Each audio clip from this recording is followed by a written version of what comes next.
این یک چاپلوسی هست که میزنه مست میشه با امروز همین گپ میزنه. ما امروز بحثی من یا که نبردی من در مقابل یک رژیمی است که گرد و اطرافش نظامی ها گرفتگی هستند، دلارها، میلیون ها، میلیارد ها پول دارن و امکانیت دارن که همین روز بتونن نمیدونم بخرن یا که کارایی نکنن. هر امکانیت دارن، هر صلاحیت دارن و اونها ده ها بار تهدید، فشار و من میگم که شما هیچ ارزشی نداره که من گپ شما رو بگیرم. این هیچ چرتکا میبرن.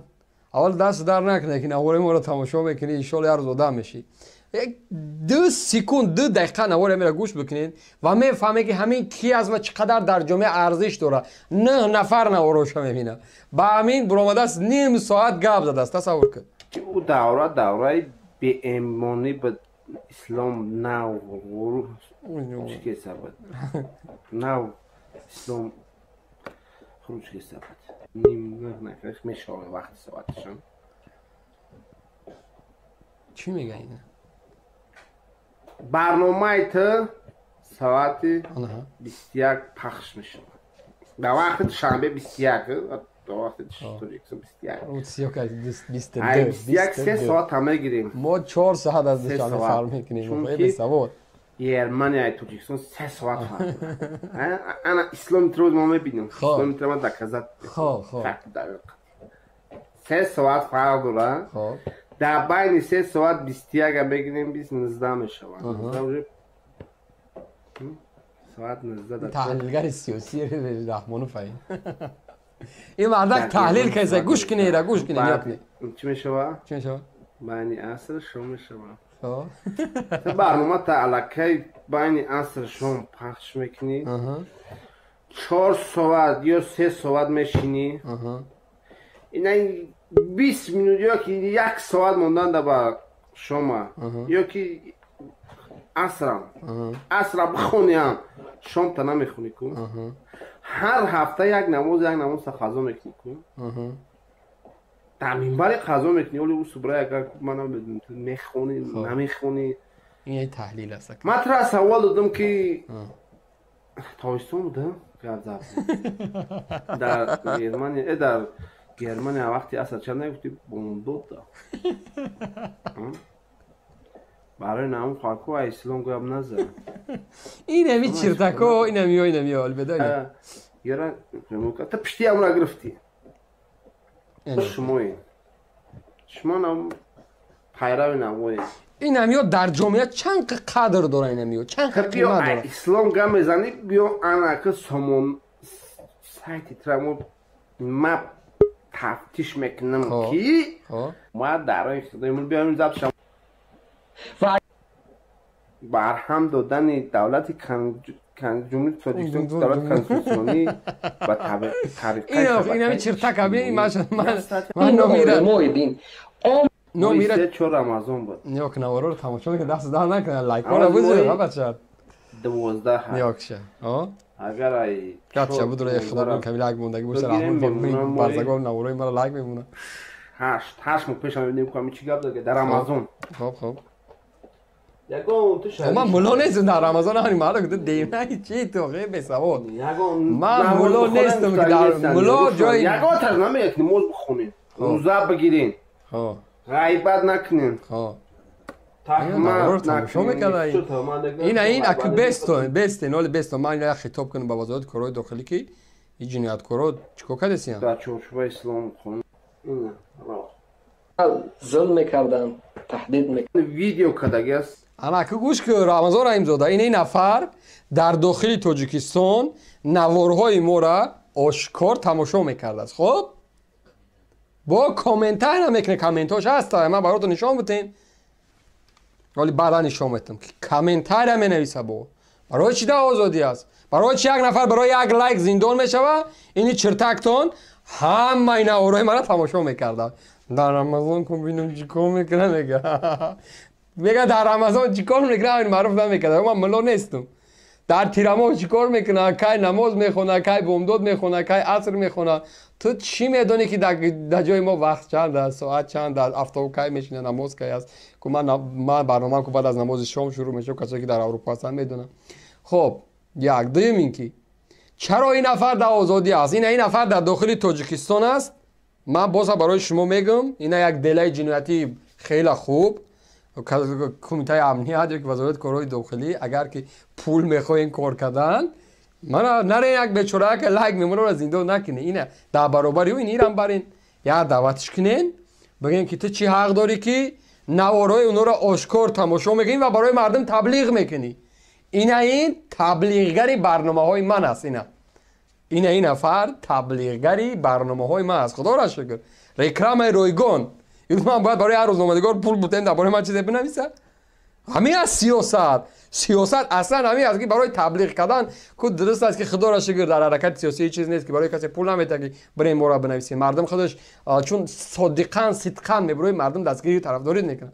ولی این به پول رایگان یک شخصی بی‌طرف و بی‌هدف و بی‌شرف میبره رایگان تبلیغ میکنه.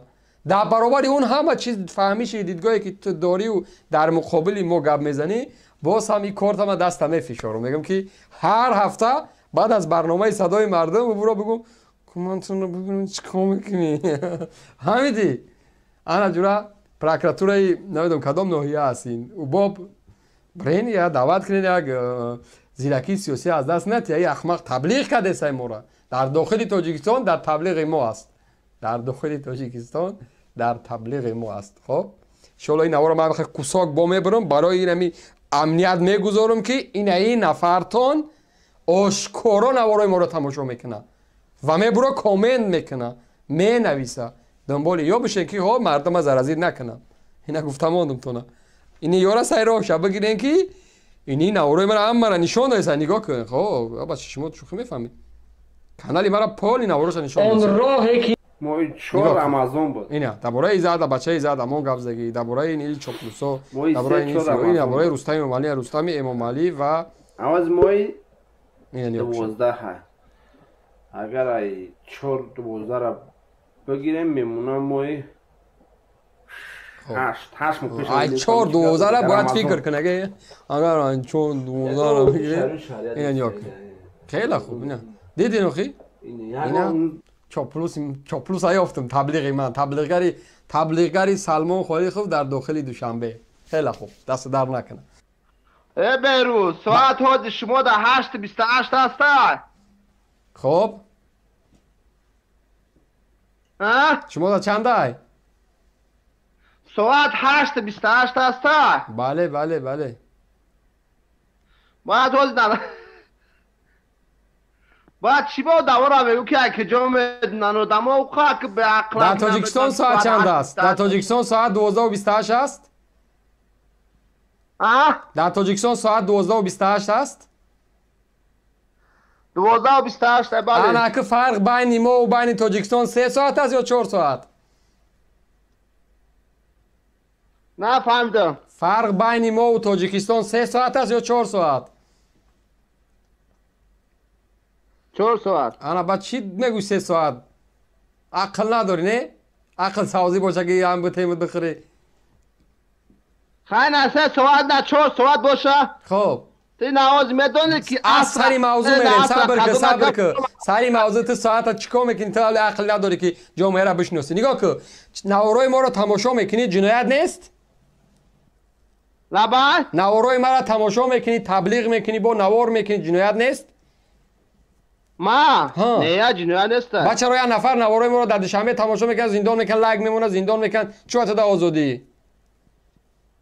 برای که آدم شما را زنگ میزنه طرفداری میکنه. من طرفداری نکردم. من خائنای ملت شناسایی که هستم فرقی نداره همه در نزد قانون و سود برابر است. این طریق گپ نیست. من طرفداری میکنم آزادم. صبر کنین شما کی را میخواین گل بزنین؟ شما کی را میخواین فریب کنین؟ شما کی را میخواین فریب کنین؟ همه در نزد قانون و سود برابر است. این طریق گپ نیست در قانون گذاری که کسی از رحمانوف دفاع بکنه او آزاد است، کسی از او دفاع نکنه زندان باشه. گو خورده خطی قانون تو نفهمی؟ خطا تو یگان چی خطا نمیفهمم، یگان چی خطا نمیفهمم. قانون کانستیتوسیا همه برای شهروند برابر حقوق است.